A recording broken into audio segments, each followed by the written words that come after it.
لمصلحة ريال مدريد عن طريق رونالدو. كريستيانو محاولة مرور خامس، تحرك بالجانب رونالدو مر وكريستيانو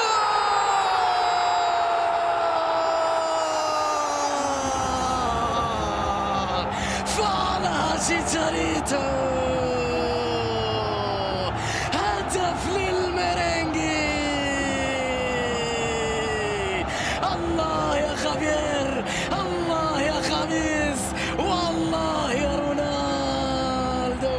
الهدف الأول لريال مدريد في وقت قاتل من الديربي، وبعد مباراة مثيرة، وبعد دقائق عصيبة. أخيرا يا خبير، أخيرا ابتسم هذا الحظ، أخيرا ابتسم هذا الحظ.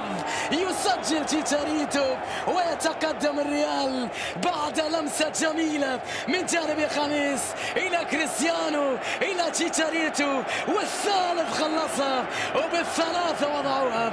الهدف الأول، الهدف القاتل لريال مدريد، الهدف الذي يضع ريال مدريد على أعتاب نصف النهائي. من قال أنهم يتأثرون بلوكا وبيل ومارسيلو ومن بنزيما، لا يتأثر ريال مدريد.